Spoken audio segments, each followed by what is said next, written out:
भगवद गीता के श्री भगवान का ऐश्वर्य नामक 10वें अध्याय के 22वें श्लोक में श्री कृष्ण भगवान कहते हैं, in the 22nd verse of the 10th chapter of Bhagavad Gita, Shri Krishna says, Vedanam samavedosmi devanasmi vasavaha indriyanam manasachasmi bhutanam asmi chetana।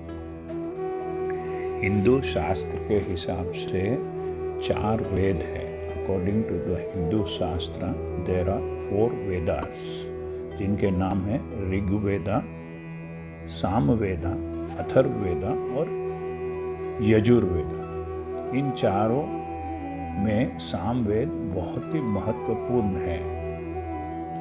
Samaveda सबसे अधिक संगीतमय है। Among all the Vedas, Samaveda is the most musical and is sung in the praise of Lord. It is enchanting to those who understand it and it evokes devotion among listeners. Samaveda भक्तों में भक्ति प्रदान करता है, भक्ति जागृत करता है। ये 4 जो वेद है वे आकाश से प्रकट होते हैं और ब्रह्मांड का संचालन करते हैं। These Vedas are in charge of administering the universe. वेदों में सामवेद भगवान की प्रशंसा में गाया जाता है।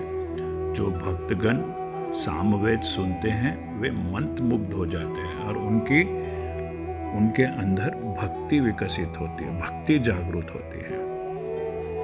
क्योंकि वेदों में सामवेद सबसे महत्वपूर्ण, सबसे इम्पोर्टेंट है, इसलिए कृष्णा कहते हैं सामवेद मेरा प्रतिनिधि, मेरा रिप्रेजेंटेटिव है। इंद्र सभी देवताओं के राजा हैं। वे सभी आत्माओं में सबसे महान हैं। उनके वर्ग, ताकत, ख्याति के बराबर कोई भी नहीं है।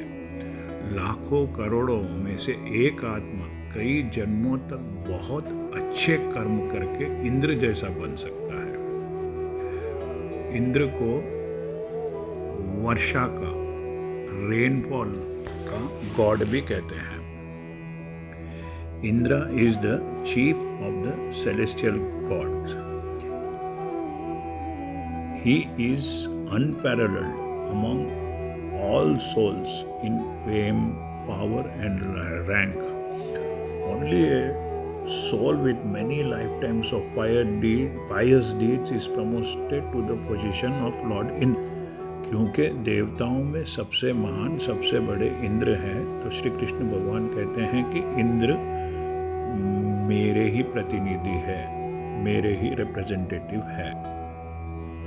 हमारी 5 इंद्रियां हैं। अगर हमारा मन चौकन्ना रहता है तभी हमारी इंद्रियां बराबर ठीक से काम करती हैं। उदाहरण के लिए आप अपने कानों से सुनते हैं कि लोग क्या कहते हैं, लेकिन यदि आपका मन किसी के बोलने के समय पे कहीं और भटकता है तो उनके शब्द आपके लिए खो जाते हैं। A human body has 5 senses. These 5 senses function correctly only if the mind is attentive to them. If the mind wanders away, the senses cannot function properly. For example, you hear with your ears what people say, but if your mind wanders away while they are speaking, their words are lost. तो मन इंद्रियों का राजा है। So the mind is the king of all senses। क्योंकि मन सभी इंद्रियों में राजा है, इसलिए मन भी श्री कृष्ण भगवान का प्रतिनिधि है, representative. If you have liked this channel, kindly press the bell icon and subscribe। यदि आपको यह चैनल पसंद आया है तो कृपया करके बेल घंटी आइकॉन को दबाइए और सब्सक्राइब कीजिए। Thank you. हरे कृष्ण।